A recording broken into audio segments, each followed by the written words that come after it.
but I truly believe that the next step is going to be through education, giving people the tools, giving people the positive coping strategies. Hey everyone, and welcome to this episode of the Mind Matters Show. My name's Dan Hunt.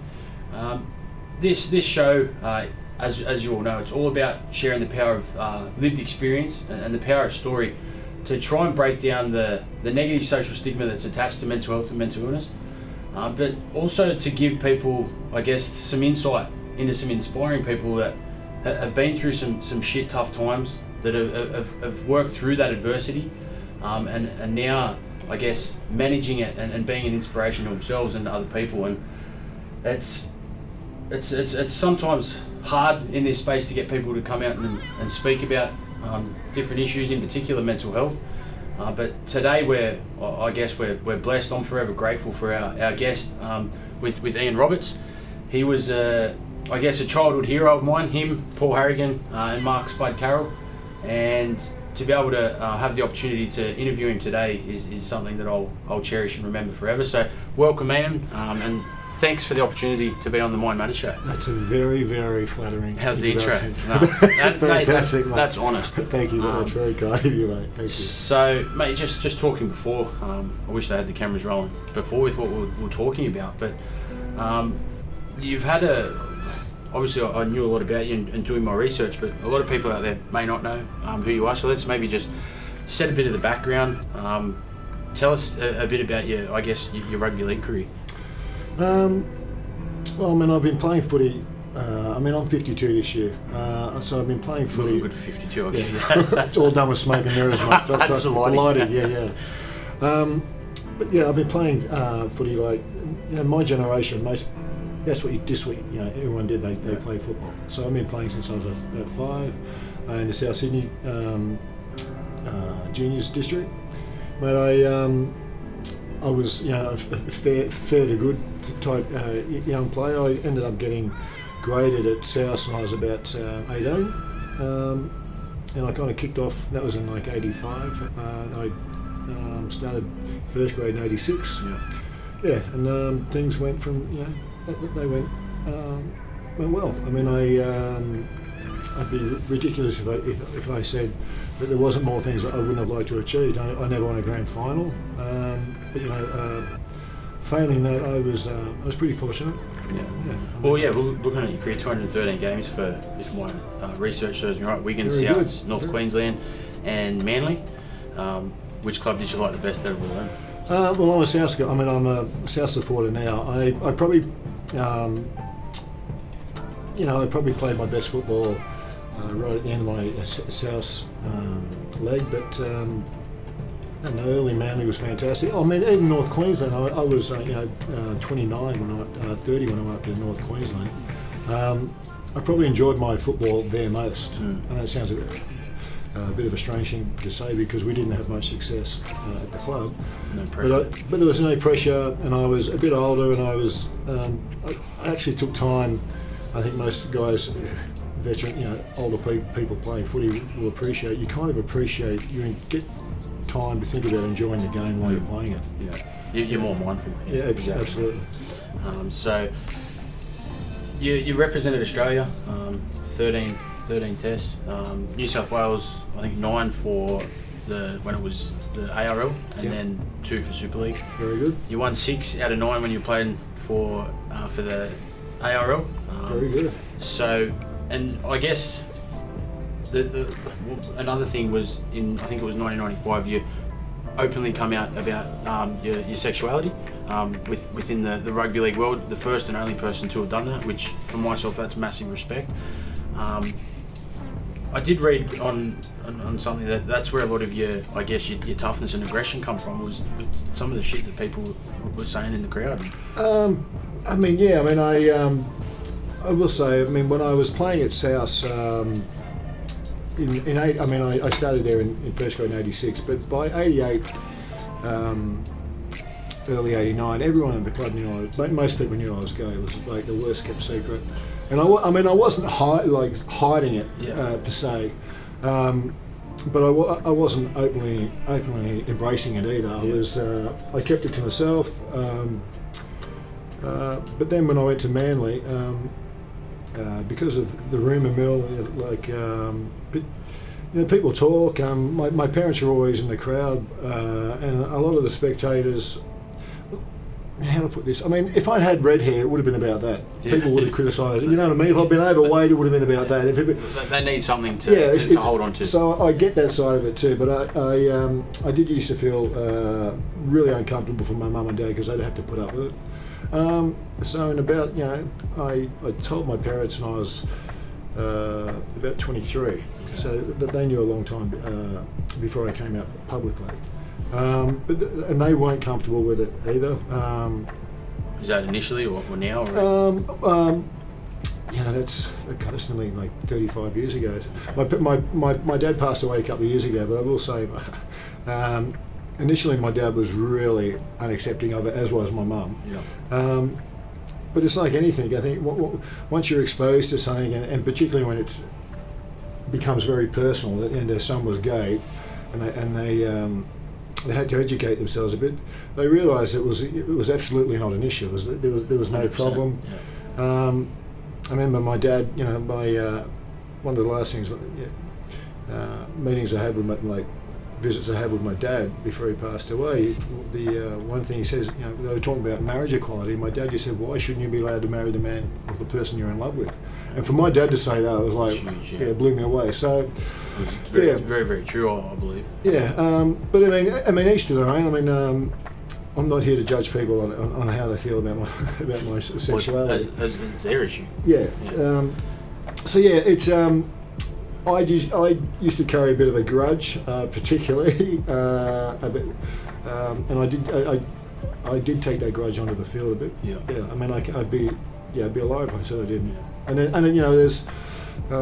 there's a couple of situations that developed in the game I was involved in that I'm not proud of. That looking back now, if I'd had my time again, I wouldn't have reacted the way I did. Yeah. And it's not that I'm regretful.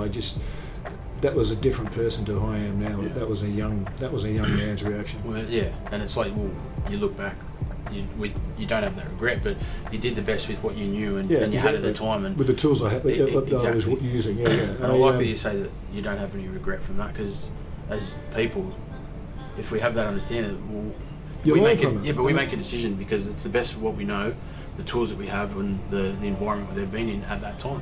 Yeah, I'd definitely like to say that. I think my choices now are much more educated. Yeah, mate, I'm hearing you. Yeah. Some of the things, definitely that I've done. But that comes through experience, what's worked for you in the past and what obviously hasn't. Which kind of leads into mental health issues. Well, exactly what we were saying before about nothing sort of stays forever. You're always evolving and changing and stuff like that, and that's exactly with this mental health space. I talk about things. Everyone has a mental health, just like everyone has a physical health. But when I ask people what is mental health in my presentations, it's stress, anxiety, depression. No, they're mental illnesses. Everyone has a mental health. So if we understand that, I think we'll be a lot more proactive in looking after it. Absolutely. But we've got this spectrum: 10 being flourishing, you're feeling $1 million, and then 0, rock bottom, struggling. We change on that daily, hourly, and stuff like that. So just because you're at a 1 or 2, it doesn't mean you've got a mental illness. It just means you might be struggling with a bit of mental ill health.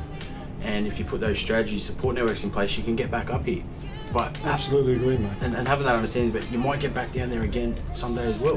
And that conversation we're having now is a conversation people need to have amongst themselves, particularly close friends and family. Yeah. And I think a lot of times it's with friends more than it is family. Yeah. Because I've been back in Sydney now.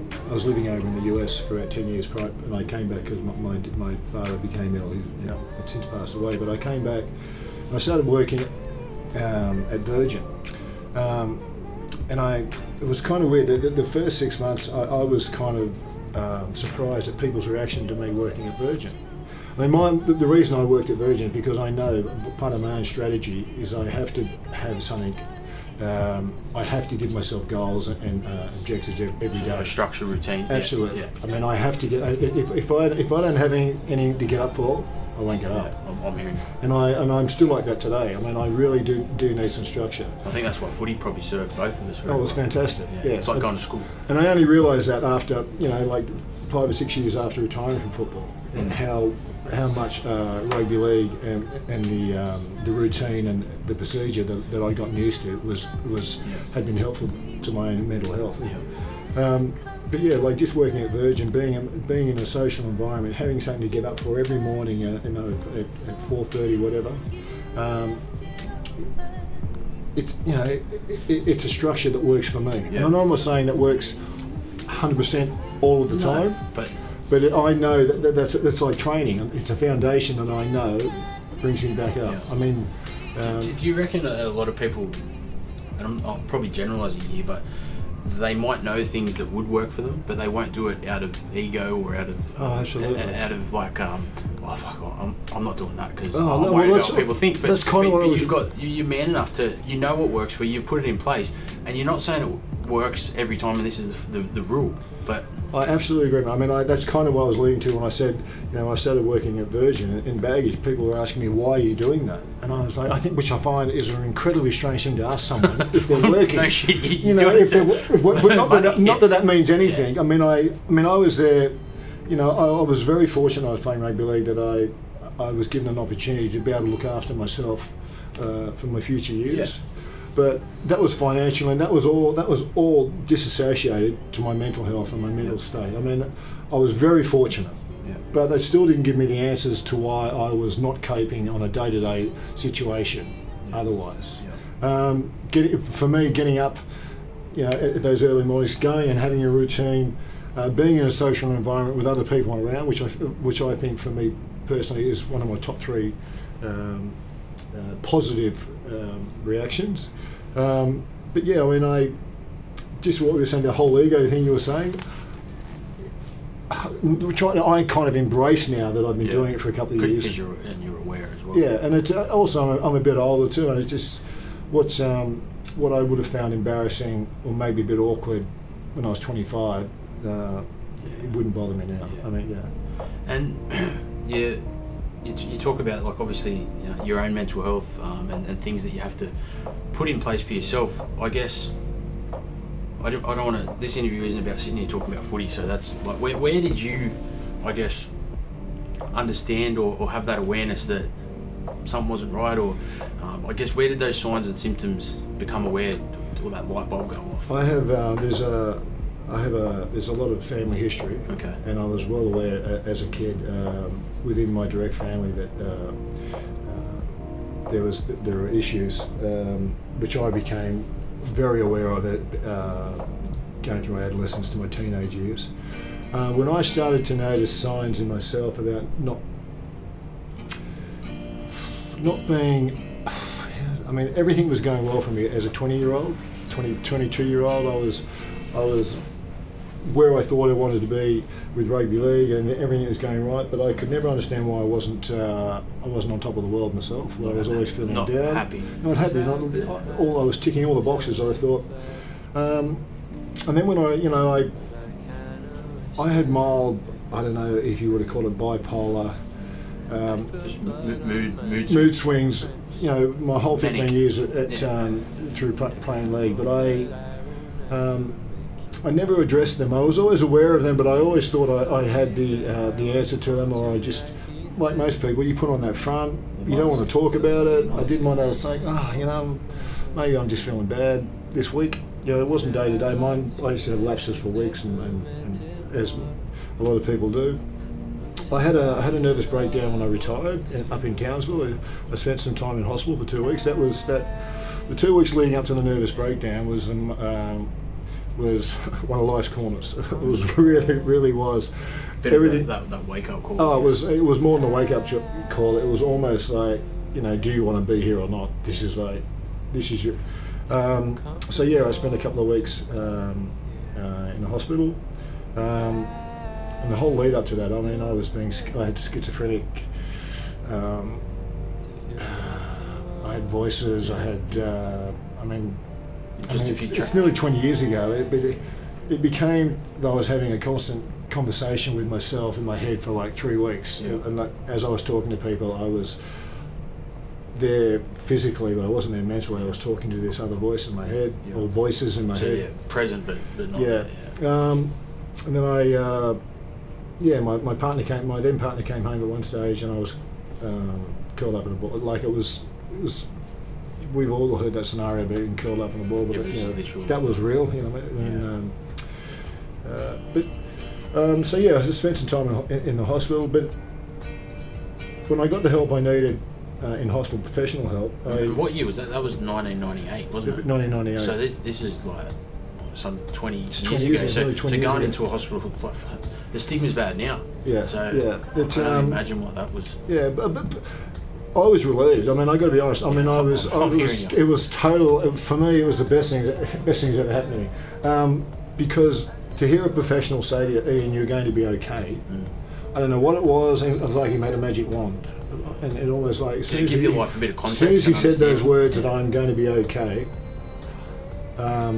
it was almost like everything lifted. And even though I wasn't well, it was. I knew there was light at the end of the tunnel. Yeah. Because the 3 weeks leading up to that, everything was dark and getting darker. Yeah. And we've all, a lot of people have had those really negative thoughts about self-harming. Yeah. So, I mean, that's what, such a sad story when you hear about people who self-harming that, because, having been there, it's almost terrifying. There's a... Well, that's the thing about this space, and like suicide's a national crisis. It's the leading cause of death of individuals aged 15 to 44. And when I spoke to Regan Greaves' mother, Angela was a last guest on the show. She said when people read those statistics, that they just look at it as numbers on a page. Yeah. But she said to me, and it cuts me to my core, that her son's one of those numbers. It's people. It's just they're loved ones. Yeah, like, it's sometimes we become immune from that. Like those types of numbers and statistics, we become conditioned, like we should. Yeah, disassociated with them as being human beings. I mean, there was a couple of years ago, there was a young boy. I think I spoke about this. Tyrone Unsworth, a young kid from Queensland, 13-year-old boy who took his own life. And I don't know why that particular case. But it just cut me to the core that he was bullied at school. And the photo of this young kid with this really big smile, I just, oh my God, one of those situations is he made it real. It's almost like, and that's why in the last couple of years I've gotten... Well, it was something tangible. Gotten back into a bit of public speaking and talking about this and making it real for people, making it okay to talk, making it okay to feel vulnerable. Particularly not just men, but I'm saying this as a fully grown man. You become it's presenting or trying to present that in premise. It's wearing that mask and trying to convince yourself in the world that everything's all right. Okay. Yeah, when it's not. Absolutely. And men in particular, and I was a prime candidate of this, was men hide their sadness with anger. And I was one angry person. Yeah. Fly off the handle, because I had some shit that I was too scared to deal with, because I thought it was weak if you asked for help or you spoke about it. But like what you're saying there, it takes a stronger man or woman to ask for help than it does to just suffer in silence. Like it's in speaking up a bit myself and making myself public about it. Just even my work situation at work, there's been a number of guys who have come up and reached out to me and spoken about it. But that in itself, that's massive. Yeah, it's a big first step for people. And the more people have those conversations, the more people say it's okay to talk to me, or I'm not going to judge you, I've been there, done that type thing. It comes back to, I think that this Tyrone Unsworth kid, it comes back to being people, but making it real and And that's where, I guess, why I've got you as a guest in this episode, is because that power of story and lived experience, it'll break away all that bullshit, all that stigma, I believe, and it'll I think we said it there before, it makes people look inside themselves and go, okay, well, like Ian's got his story, Dan's got his story, but a bit of this relates to me. Maybe it's okay, I ask for help or talk about it. Absolutely. I mean, that's why I'm no professional by any means. We've got lived experience, so that's... and that's exactly what it is. The reason I don't feel uncomfortable telling my stories is in the hope that maybe someone hears it and is going through something a little bit familiar, or it seems similar to them, or they're feeling something like that themselves, or they know of someone else, and just hopefully to encourage them to reach out. It's, because, you know, I'm on medication now. I mean, There's nothing wrong with that. I have no issue whatsoever about taking medication. It's like it keeps me good. You know, I don't feel of it as being anything else. It's you know, I had bad kidneys for a while. I was taking medication for that. It's the same thing. So yeah, and what would you say to, because a lot of the questions I get asked is around medication, and my take is I've been on antipsychotics, Seroquel, and mood stabilisers and sedatives and stuff like that to balance my bipolar. But what I say to people, and I'd love your advice on this, is just with medication, be open-minded about it. Absolutely. I mean, like, don't say, "Oh no, I'm never taking medication," because that means that I'm crazy or mad. You know, I grew up in a family where one of my parents was often on medication because it was this cycle. Come good, take themselves off the Feel medication, better, stop taking it. Oh my God! It was, and it was an awful situation to grow up in and be aware of. I never want to make that mistake. I mean, I never want to make that mistake, because I know at least, I mean, and you might get the right medication first up. It took me, I mean, I'm still changing my medication. I changed my medication about 4 years ago. You know, I'd probably been on half a dozen different medications. So, you know, the thing is, we're also developing and growing ourselves. Things change inside us or whatever, chemical releases and that. I mean, I don't know what the answers are. All I know is if one medication stops working, I have no issue trying it, like sorting another one or looking. And I think it's important, especially in this space. If you are diagnosed with that mental illness, obviously those chemicals don't get released the same way a normal brain or someone without a mental illness's brain works. So exactly. What these medications do is balance that out. Exactly. And you're not gonna. Like, if you go see your psychiatrist, you may not get the right medication first up. I think a lot of people think medication is almost having to admit they have a problem. You know, it's almost because like, it is that tangible. It's like, you know, if I have to take medication for this, then I must have a problem. And seeing it that way, it's, you know, it's an uphill battle. It's But see, this is where the stigma comes in. So absolutely. If someone, so say someone come through this room now on crutches, and they had a broken leg, and they had a cast on, and the room was full with other people. Like, people are like, "Oh, what happened? How'd you break your leg? People Are you all right? them. Can I sign your cast?" Exactly. There's no judgment. But if you're in the room and you're having a conversation, somebody said, "Yeah, look, I take mood stabilisers and antipsychotics to look after my mental illness," mate. What? Do you know what I mean? There's always this there. adverse reaction to it. I totally agree. I totally agree. That's why, I mean, I have, once again, I'm speaking of my own experience. I have no issue telling people I take medication. You know, people like, you know, what's your motive? Because I don't like feeling doubtful and unsure and waking up at, you know, at 6 o'clock in the morning and not being able to get out of bed till 11 o'clock and thinking. And you're having the conversation with you in your mind constantly. Yeah, you know, like I don't like waking up in the middle of the night and my mind's racing. I don't like, you know, I have no problem. That's how my personal situation affects me. I can be on the go 24 hours unless I have my medication, and it's awful. It ends up destroyed. Like, everything becomes blurred. Yeah.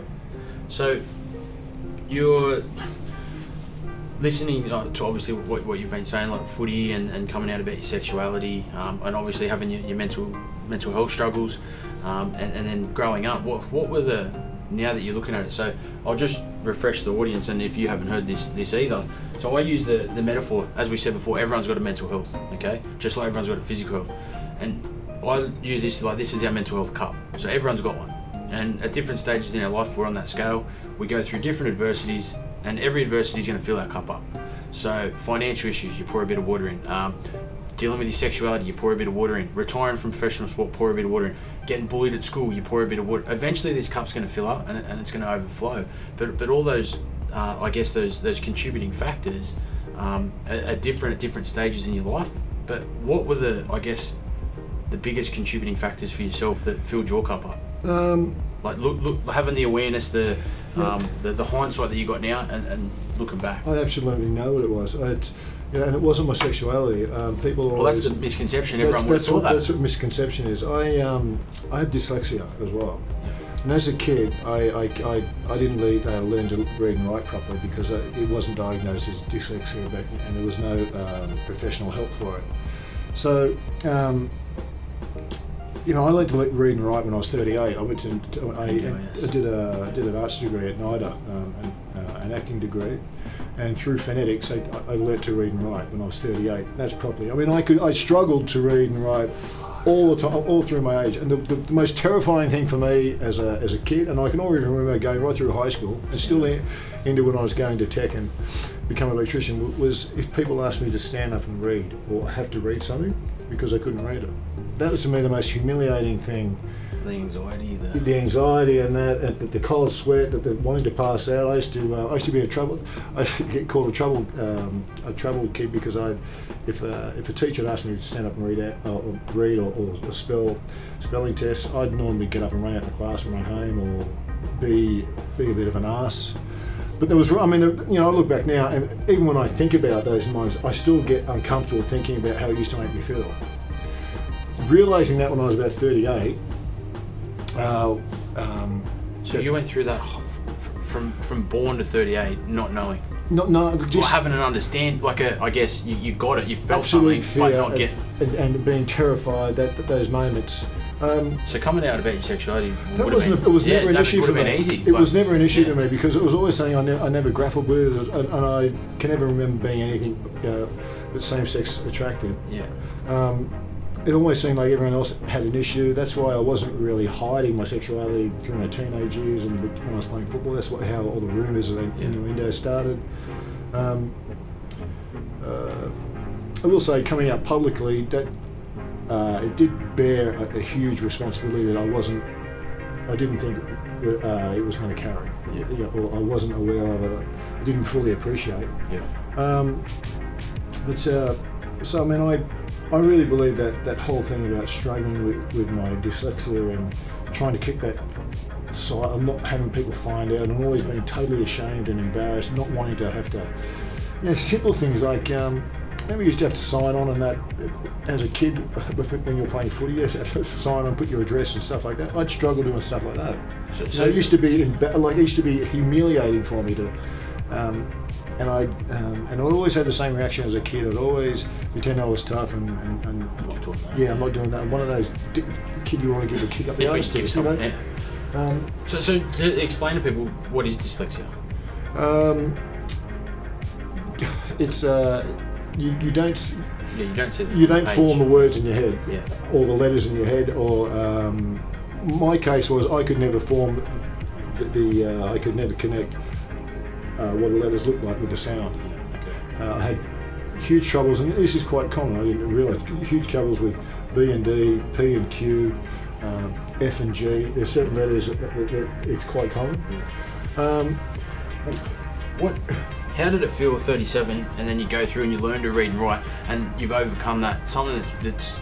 I mean, trust me, I'm not a fluent reader and writer, but I can read and write now. That's what I mean. But I say that, and I own that as well. I'm not embarrassed to say that. But my partner, Dan, he's a school teacher. He teaches kindergarten, first and second class. We've been together 10 years. Congratulations. Best 10 years. Oh, thank you. But best 10 years for me in personal growth as well, because it's kind of the way teachers are taught now is very different to what I grew up with. Yeah, it's all digital. And Dan pinpoints and his highlights. name Dan as well. Yeah. Dan pinpoints and highlights areas for me, to work and where I struggled and why I was struggling as a kid. It makes total sense to me now. Yeah, I've been very lucky. So from 37, you learn to read and write, and now you've got a partner who's even taken you to the next level. Do you feel that your public speaking? Like I heard you speak at our Welfare and Education conference, and that's where I was just so inspired by you. Now you can. It's kind of weird. Your biggest fear is something that you're unreal at. I started acting. I mean, I was always part of an ensemble group when I was at school. Yep. The acting. We haven't even touched on that. But it's a bit weird because acting used to give me something that sport, and because I was always good at sport. It sounds terrible, but it was nice to be acknowledged. You know, all kids like being recognised, but acting used to give me something else that because I wasn't the best in the troupe or anything like that, or you know. Because didn't come naturally. Because of the dyslexia and that type of thing. But acting used to give me something that nothing else. I used to feel like I was more equal than acting. That it's hard to explain. But I used to feel equal when I was on the stage with another bunch of people because you rely on each other. Like when you're on a stage, you rely on there's this network of trust and that going on. Even if you forget your lines, all you got to do is listen to the person who's speaking before you, because there's normally a conversation that follows. Or that improv. You know, that's what's. I was never really comfortable public speaking. While you were playing. Well, I was playing, and even after I retired, there, because I always felt that there was a responsibility, as if I had something that was more creditable than someone else who didn't have a profile. And I've just never felt that. But when I'm talking about something like the mental health issues, which I think that's what you would have heard me speak about, that's fine because I have no issue with that now. It's like that's just a conversation for me now. I really don't feel in any way awkward to admit that what I've got is seen as a lot of people can see it as a fault, some sort of. But to me, it's like it's totally that's. Comparing that to my dyslexia as a kid, this is a walking. This is nothing. This is so healthy. Yeah. You know, for me to get up and talk about things. I was never allowed to talk about my dyslexia until I got into my 30s. I felt embarrassed, ashamed of. So it's almost like mental health is I don't feel uncomfortable about talking about it because that's totally out of our control. It's almost like what I mean by that is. This is where I am. This is what I have. I deal with that. Yeah. No, that makes total sense. I'm just my brain's ticking and talking about those contributing factors that filled that cup up, and it was dyslexia, which is it was humiliation. That's that's the only way. That talking in public and all those different things like. And then playing that footy career, which there's a lot of interviews and whatnot, and public speaking events, promos, ambassador stuff, whatever that is. But what you said, why acting, what it gave you then, but having been through that and that contributing factor being the main reason for your mental health struggles, but then doing something, I guess, where you got to read lines and stuff like that, was that something I guess you wanted to challenge yourself with that you could overcome, or why acting? And I think a lot of people who are in that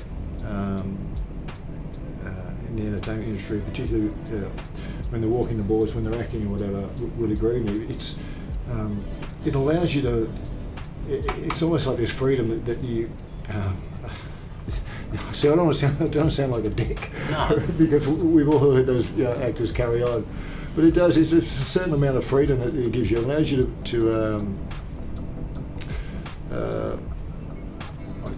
I don't know how to. It's almost I'm allowed to play. Yeah. As a 52-year-old man, if we're rehearsing some stage, some theatre, I'm allowed to play, and it's allowed to get things. You're allowed to get things right, and definitely allowed to get things wrong. It's. Is that what you sort of said before? We've got edit. Yeah. And in a way that takes that pressure off. It takes it out because in a footy environment you do one thing wrong and you're not watching video and you're getting crucified for it and then it starts playing in your head and I get it. Yeah. That's So you retired in '98, and then you went 2003. Was it? You went to America. I went through NIDA. I graduated in 2002 or 2003. Then I went to the US, which was, I spent off and on there. I spent nearly 10 years. Yeah. It was great. I mean, there was a lot more work. There was, because that industry and that town is built on that industry. There's an incredible amount of cable. other sources of entertainment that we didn't have at that time.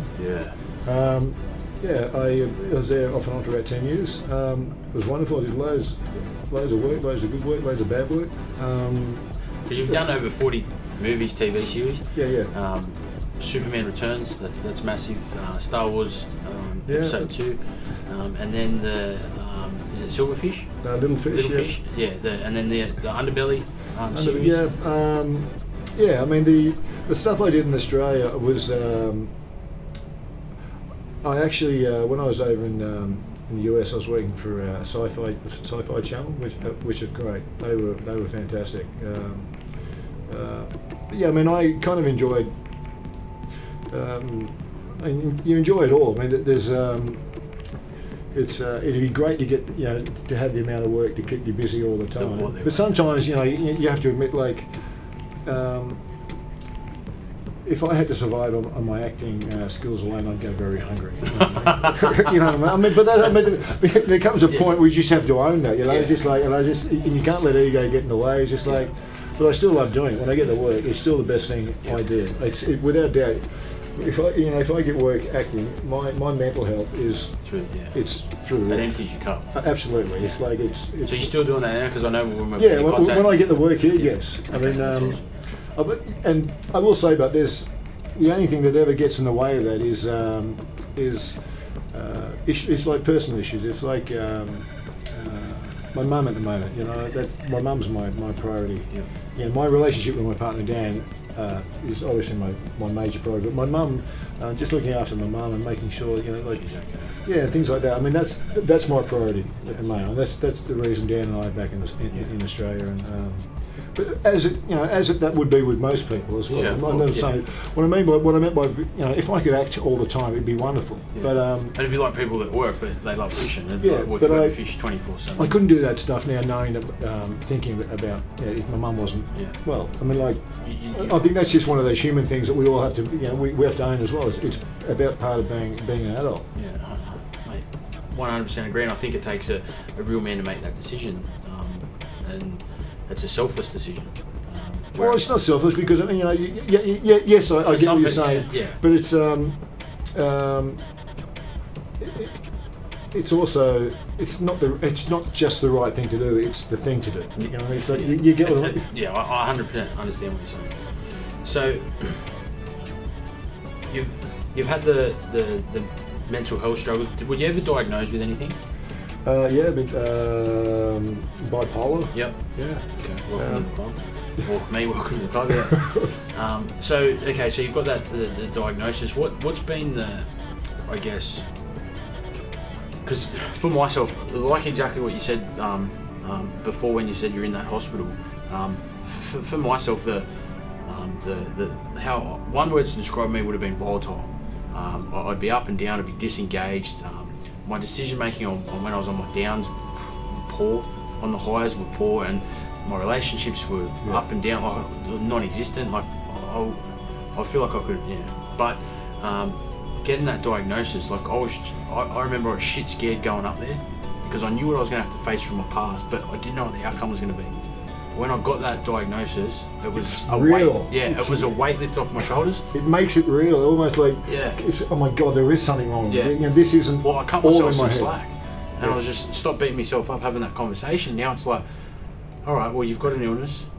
Instead of struggling with it, which you've done for the last 22, 24 years, what things or coping strategies, what things can we put in place? Because I don't like people saying, I know people do struggle with it, but you hear the words, people struggle with the mental illness. No, I want people to be able to say, I manage a mental illness. Because you change your words, you change realities. Use of language is an incredibly powerful thing. Incredibly powerful thing. And so I've got my strategies that work, and you said that having the Virgin job's one of yours.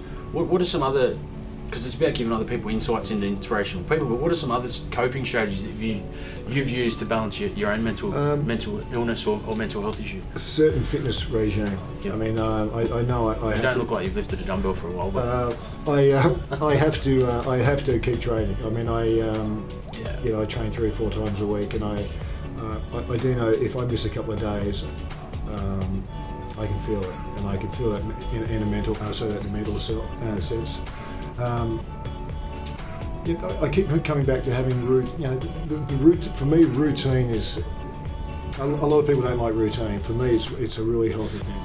It took me a long time to find that too. Well, how did you go with routine being an actor? Because there's no routine really. Exactly Only right. when you got the work. Yeah, exactly. But I was.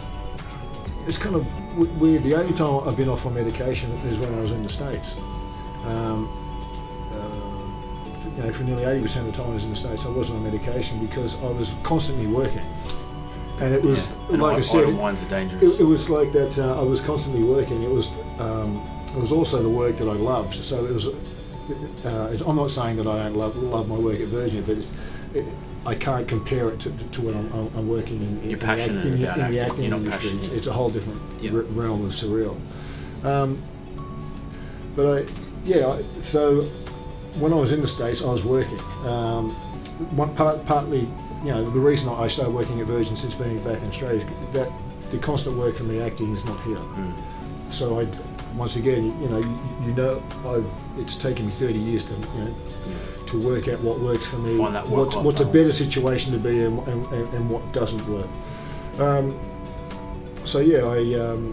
That's why I'm working at Virgin. It gives me a routine, and when I get the acting work, even better.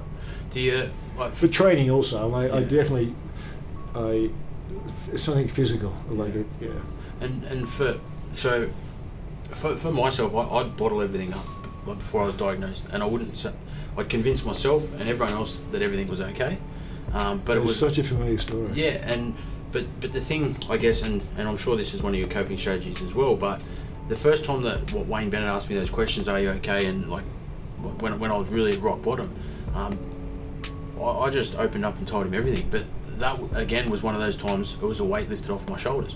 So one of my biggest coping strategies is now, like, I've got a really good support network in my mum, my wife, and some close friends. But when things start to fill up that cup, and instead of trying to find out answers, understand it all, and everything like that, I'll sit down and I'll just talk about how I'm feeling, about my emotions, what's going on upstairs, and it gets it from out there. But for some of them, we don't talk about. Talking about is one of the best things you can do for it. Yeah, I mean, I'm so fortunate. My partner Dan is like the biggest ear in the world to me. Yeah, they've got those big ones. My missus has got it. Got them as well. They're about as big as that. It's wonderful, and he's totally accepting of my situation and my health situation, mental health is included in that, and he's always willing and open to discussing it. That, I mean, you're right, just talking about it is 90% of the battle. It's just like, babe, I've had a really couple of shit days. Yeah. I don't even know why, like, I just even at work, I'm just not, he's like, have you been training? And, there's this, he things like getting out, just doing things together can change all that. Just getting out the house and doing something together. But yeah, like it's not my medication at the moment. I'm thinking about looking at changing medications at the moment because I've had I said earlier before we started talking, I've had a couple of, I've had a bad month, and for a month of me being down is a long time. Yeah. That's a red flag. Yeah, it's a bit of a red flag. I mean, I know I'm doing everything else right. My training's been going all right, but just even just saying that to you here, I'm totally comfortable to say that. Yeah. So I mean, I've got a doctor's appointment in a couple of days just to go and see my GP and ask maybe about getting to see another specialist again about maybe change it. Just seeing where I'm at. Yep. Just so I know that things are a little bit different for me at the moment. So it's I have no issue talking about that. Dan's not my partner's really 100%. There's no judgment. He's always willing to. And just having and there's a couple of friends at work now who are good for me as well. Yeah. We can talk about stuff like that. So opening up it just makes it real. Yeah. It makes it real. It doesn't make it all internalised. Yeah, and I think just what you're saying there, I'll just quickly give the viewers an understanding of if you are experiencing signs and symptoms, so like becoming withdrawn, having anger for no apparent reason, having relationship problems for no apparent reason, drinking, taking drugs, putting yourself at risk, changes in sleep patterns, and appetite. There's a whole list, but if you're experiencing any of those signs and symptoms, and for a longer 3-4 weeks, and you're just feeling like no change, like you're saying, you're in that hole, go and seek some professional help. And what you do is you go and see your GP, and your GP will put you on what they call a Medicare mental health plan, and you'll get 6 initial free sessions to a psychologist. And if needed, through that cognitive behavioural therapy and speaking, you may be referred to a psychiatrist, and that's where you can look at the medication road or things like that. So just to give the viewers an understanding of that process, I think is important, because a lot of people don't even know that. Absolutely, a lot of people. They're like, where do I go? What do I do? Well, a lot of people don't even address that. Yeah. They just deal with it, but they don't think it's anything. They think it's an aging thing, maybe, or they think they're just having a bad couple of months. I would say, if you're feeling anything for more than 3 to 4 weeks, that's not a healthy sign. Yeah, because like what we said before, that scale, you can go up. That's life. You go up and down on that. But if you're staying down this end for 3-4 weeks, that's a red flag that you got to go. You got to ask for some help. And that's why the conversation helps as well. I mean, it took me 20 years to realise that. Yeah. Once I'm in a dark place for more than about 3 or 4 weeks, I know there's something that needs addressing. Yeah. And that's why I'm glad we're having this conversation. It's just to share that sort of information. If you've been down for a couple of months, there's something else going on. Yeah. And to add to that, we said that before, and I'm a big believer. Well, this has taken me 31 years to work this out, and some shit that I've been through and put myself and my family through. There is no secret answer, and there's no secret tablet, and there's no shortcut to better manage your mental health. And people think out there that it'll just pass. It'll it's all right. I'll sweep it under the carpet. It'll make it like. There is no shortcut, secret answer, or secret tablet to better manage your mental health.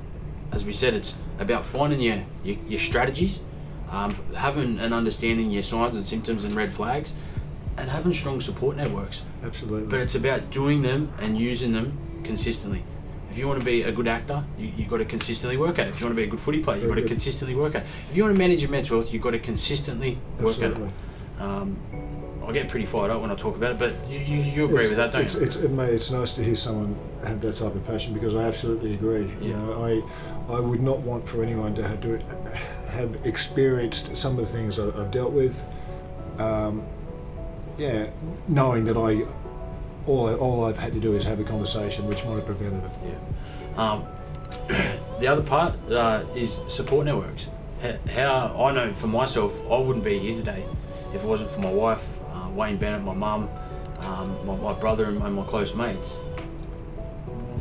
How important is your support networks? And I guess for myself, I had support networks of people who weren't actually support. They were judgmental, right. They were negative, and you're thinking you're going to these people for advice and they care about you, when really they only care about themselves and what they're saying. So your support networks aren't the right ones for you. Yeah, it's mental health is one of those issues where people seem to judge first. A lot of people seem to take that step where they will judge you instead of listening to you and just accepting what you're telling them. I was so fortunate when I had my nervous breakdown in '98. My then partner Andrew he'd known there was something wrong with me for the year leading up to that. He was wonderful. We're still best friends now. We still talk about stuff like that now. So I was very fortunate that I had someone who was aware of the situation beforehand. My supports. I guess what I've learned, with the whole dyslexia thing and being gay. The best strategy I found, things that work for, is not to hide things. It's not to pretend they're not real. It's not to. They don't make. I've realised. I've been forced to have to make those realisations. That they make no difference unless you let them. Unless you allow them to be a difference. So being gay has made no difference to my life now. I'm in a wonderful relationship. I couldn't ask for more. The dyslexia thing, as it's turned out, was a wonderful thing because it helped me process so many other things that just weren't problems I thought were problems, like financial situations and that type of thing. It's funny that you say that, the sexuality and the mental illness diagnosis walks in the park compared to that. Absolutely. And that's called perspective and gratitude, I think. Yeah, and that's why I have no issue having a conversation about my mental health, because I know that it's no stain against me, or it's no blight on my family, or it's they're the cards I was dealt. So. Well, and that's the thing. 50% of the population will experience a mental illness in their lifetime. A terrifying statistic through Beyond Blue. 1 in 4 people suffer from mental health, but only 1 in 4 people do anything about it. Yeah. Well, and to back that up, the stuff, and you said you're in schools, that you're doing some stuff which is awesome, but and the stuff that I do in schools, 50% of young people that experience a mental health issue do not seek professional help, and the main reason being is the negative social stigma attached. So. Getting judged, getting talked about, getting bullied for it. Totally intensified too when you're a kid. Yeah, because you're still trying to work yourself out. Yep. You don't have the support networks, the strategies, the red flags. You don't know all that yet. Exactly. So I think and that's why that is such an issue. And schools are doing a lot of good things, but I think there's a lot of stuff like how to deal with your mental health that needs to be introduced. I couldn't agree more.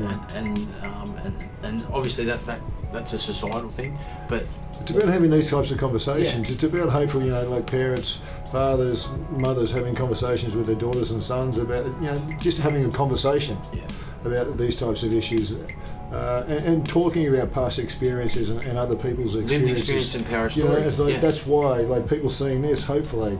Yeah. I know people will get a lot. I'm getting a lot out of it. And it's just about talking about it casually, like we are. I mean, even though it can be an incredibly devastating realisation to know you have mental health, and that can be the truth. But this conversation proves that, in hindsight, it's such a manageable situation. I think it's so important that you understand, two ex-NRL players, which NRL is probably one of the toughest sports in the world, 2 front rowers, but openly talking about their mental illness. So I think that in itself should give people a lot of strength that it's okay to talk about it. And I guess that's the biggest thing. And I think, and a lot of rugby league players out there, a lot of people with a profile, if they've got that story or whatever it is, I think in a way it's a duty to tell it, talk about it, to make it a conversation, to talk about it quite simply and honestly, like the way we are, just discussing it. It isn't an issue. It shouldn't be an issue, is what I'm saying. Yes, it shouldn't be. It shouldn't be an issue. Yeah. To me, it's no issue. Yeah. My mental health is no issue to me or to anyone who directly knows me or to anyone who doesn't know me. Yeah. And I just know that there's still a lot of the population, or a lot of the population out there that, because it's not tangible and you can't see it, it's not real. Where it is real, and it's crippling, and people can struggle and people take their own life because of it, and that's the pointy end of the stick. But we need to drive change. We need to change these statistics. We need to better manage our mental health, and we need to be able to help others better manage their mental health. I ask the question in a lot of my presentations. I say, put your hand up if mental health has never affected you, and I reckon half the room will put their hand up. And I'll say, well, have you got a brain? And they go, yeah. And I said, well, then mental health's affected you. Well said, mate. And 50% of the population will experience a mental illness in their lifetime. That other 50% will be dealing with someone that is affected by mental illness. It almost feels like we're still learning the etiquette of how to discuss mental illness. That's a great way to put it. How to educate people and how to talk mental illness. It almost sounds like we have to reschool ourselves or re-language ourselves somehow. Yeah. Just to make it an inclusive subject where it's not seen as taboo. Yeah. That's a great way to put it. We need to fix our mental health etiquette. Yeah. Mate, that's a great way to put it. I'm loving this interview, but we talk about, I said, driving that change and stuff like that, and I believe and mental health movement is about driving it through the power of story and lived experience and through education. The more you know, the more you understand, the better choice you can make for yourself and for other people. But we said before, you can't help everyone, and sometimes I try and help everyone and you forget about yourself. But what I want people to understand is, and you'll back me up here, is that It starts in your relationships, in your friendships, in your workplace, in your close environment, by starting those conversations, by asking the questions. Like we've got "Are you okay?" day once a year. Yeah, no, why can't it be every day? Absolutely. And it's a great concept, and I love it. But but that's always been my discussion. It's only once a year. It's like, come on. And then when you do that, you watch the change, and it's called you'll get a ripple effect. Yep. Because you'll get to your dinner tables, and instead of sitting on the iPads, ask your son or your daughter, how you travelling? Yep. You alright? Or pull them aside, or whatever that may be, and watch the change. Instead of going, well, what's wrong with you? What do you got to be depressed about? You go into a nice house, you go to a nice school. Stop it! Oh my God! How many times come on, snap out of it. Get over it. The worst words you can say. But they're in saying that they're ill-informed words. You know what I mean? And that's right. It's the etiquette. It's if you feel something, then it's justified. And what by that I mean, if someone's feeling down for any reason, it's justified because they're feeling it. Exactly. And that's what people don't realise. That right there, because no one gets out of their head into their body. That's snap always, out of it. It's not like that. Those words just. Mate, it's so true. And then when we do that, we drive that change, and then you do that within your households, your workforces, and mate, society. We're at the awareness stage. And I think we're about to take that next step into that education stage. I absolutely believe you're right. In the workforce, in the schools, in the industry, in the corporate, like everywhere. And I think that in the next 5 years, I reckon we're going to see a lot of change in this space. There is the support out there, and I know that, you know that, we've got that support. But it's about getting that conduit between the support and the people that are struggling. It's happening. It's like, here's the door. Well, how do I walk through it? I sometimes think it's. The biggest struggle is having the confidence to actually speak up. Or to ask the question yourself, or and by that I mean if someone says something that's in public that's offensive to me, and I'm not in part of that conversation, I normally say, excuse me, mate, like that's quite offensive to me. I know I'm not, whatever. I'm just letting you know. Like if I hear it and it's offensive, I'm going to speak up. On the reverse side of that, if someone's talking in a negative sense, speak up.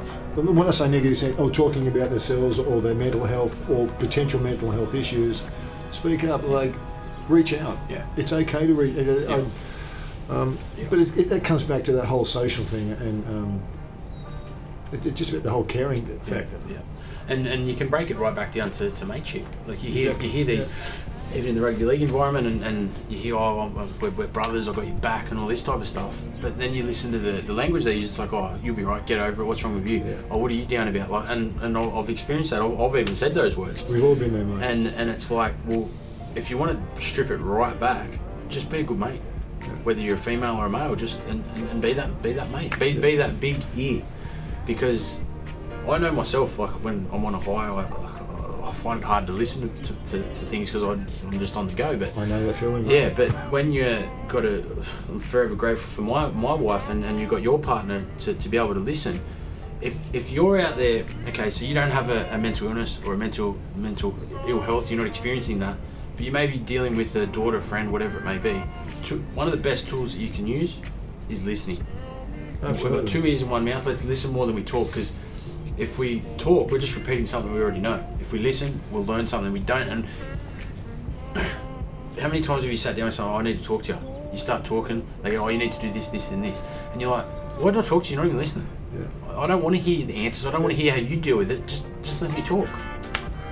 Yeah, and what you're saying is reaching out, mate. It's about being willing to spend some time, with people that you care about. I mean, that's kind of it's almost a social thing. It's we're talking about social topics and things that might be a bit uncomfortable. Talking about like marriage equality. I'm just using that because that's okay to talk about. It doesn't make you pro, con or pro against it, whatever. It just discussing things is healthy. That's how we move on in society. By discussing things is healthy. We don't discuss. You don't have to. We don't have to have the same politics. Or the same ethics or principles, but we can still talk. We can still, you still talk. But that's the thing is, I don't know what it is. We seem to leap to this defensive strategy or attacking strategy Well, I think it comes back between to the left and the right. You know, it comes about that etiquettes thing and about talk. It's just like, it's almost like you say that the left and the right and the difference in principles and stuff like that, and it's like someone says something like, because I watch Joe Rogan's podcast, like off flat Earth, and then someone's straight on the defensive, blowing up about it, but you're not actually listening to like, okay, I've got my opinion, but this is why. Yeah. So put the glasses of that person on and just see it through their eyes. I'm not saying you're right or wrong. You know, it's like people, you know, like I said, I live at the Cross, and there's quite a lot of homeless people in and around the Cross. So it's quite confronting. But, you know, and there are obviously a lot of people, you know, who are living day to day with severe mental health issues. People, you know, who might be schizophrenic, who talk to themselves. You know, it's about having a bit of empathy. You know, it's about having a bit of compassion. It's about just, it's not about judging those people. So, you know, but for the grace of God, you know, I could be, and I say that in all sincerity. You know, I know how close it is. I know how you can be at that point, that tipping point. I mean, I know what you know what that ledge looks like. Yeah. And I say that in all sincerity, mate. It's about having a bit of empathy for people and not about just what you want. Yeah. You know, not about just what you want. Honestly, I couldn't have said that better. And that empathy, and one of my biggest coping strategies is random acts of kindness, doing things for others, without, as we said before, without expecting something in return. Absolutely. Because you cannot help someone else without helping yourself. I mean, I totally agree, mate. I totally agree. I think a lot of the times we get. But everyone worries. Lost. And I catch the train up to Sydney. I love catching the train and just people watching and seeing that. But you see young people, they'll be on the seats, the headphones on their phone, and there'll be an elderly person standing up and like, just, you know what I mean? They're that lost. But helping that elderly person. I mean, I totally get what you're saying. Some people become oblivious to that. Yeah. Just there, they're inside this, or they're inside. You know, this is their world, and this is their space. But even just standing up, letting that old person sit down, it'll release serotonin, oxytocin, dopamine in your brain, which will boost your mood. Absolutely. So you might go from a 3 to a 4, just from one action. Absolutely. And if you do that on a regular basis, without expecting anything in return, it's going to improve your mental health. Absolutely. And all these little things that we've spoke about, even if it only increases your mental health by 5%, if you add 5 fives, that's 25%. Absolutely, mate. You could pull yourself out of a hole. You know, my needs and wants are very different to what they were when I was 25. You know, my whole perspective on what makes me feel better about myself and about the world is very different to what it was when I was 25. And I'm so grateful for all those, what people would have thought were misfortunes. You know, I just call them life corners now. That they, you know, I like that, because you're going along. It's not a brick wall; it's just a corner, because it puts you in a different direction. Yeah. I heard a quote the other day. Life doesn't happen to us; it happens for us. But we don't realise that until 25 years later. Yeah. So it's. I guess we'll try and wrap it up here. But what advice would you give to a young person out there that may be struggling with their sexuality, which in turn might be affecting their mental health? What advice would you give them? There are obviously services available. I mean, you know, call services. I know this is a tough question. But yeah, it is, because everyone deals with these situations very differently. A lot of people can't turn to their families because a lot of times, you know, that's where the fear and anxiety comes from, particularly with the sexuality issues and mental health issues as well. You know, but there are many services out there for sexuality and mental health. If you're prepared to reach out, it's just about reaching out and having a conversation with someone. I mean, having the conversation doesn't mean that's all it is a conversation. You know? And I would like to think, particularly young people, you know, within the education department now, teachers, you know, at school, teachers. Obviously, teachers at school, but teachers that you get along better with at school. You know, there are personality. You know, there are personality ripples and, you know, and clashes that you have. You know, between young and old people. Teachers, no, reach out to a teacher. You know, there are Yeah, and I say that because my partner's a teacher, and particularly his reference in his conversations. Yeah, there are teachers who really do. Yeah, and I would say most teachers do care. I mean, it's that type of profession. So yeah, and if it's like if you don't, and this is the same with if you're having a mental health issue, you've got to reach out to someone, and if you can't reach out to your parents or your guardian, or you don't have that support network, you've got to find that support network, that can come from a coach or a teacher or one of those services, Lifeline's crisis support service. It is out there. You don't, whatever you are going through, you don't have to do it on your own. It's kind of weird, mate. If I, looking back when I was a 20-year-old, if I could talk to my 16-year-old person back then, the thing I would just say to myself is, it's going to be okay. You're going to be okay, because everything you think you have to live up to is not real. Yeah. Everything you think you got to be is not real. Just you're going to be okay. It's just, and it is. You're going to be okay. You don't have to be what. There are no rules.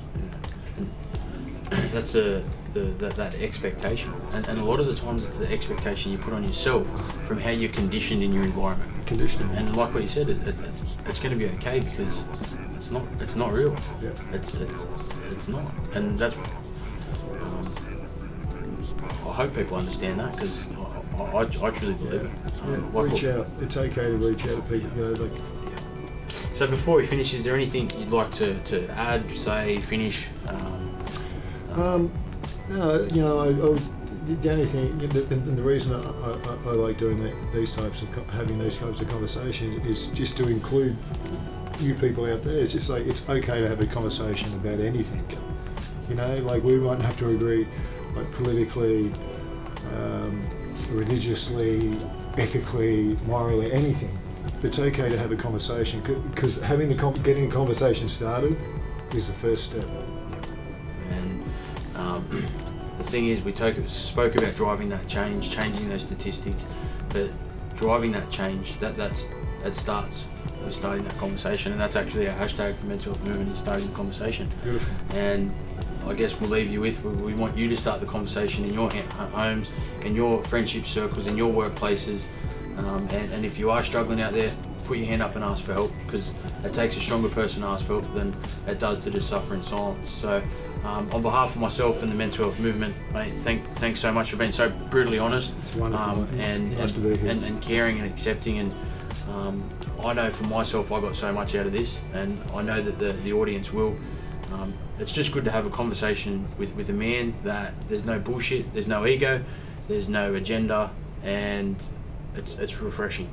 It's very kind of you to say that, mate, and I'm glad. That hopefully that maybe we can help. Yeah. So thanks for tuning in. I hope you really enjoyed it, and as always, the mind matters. Cheers, guys.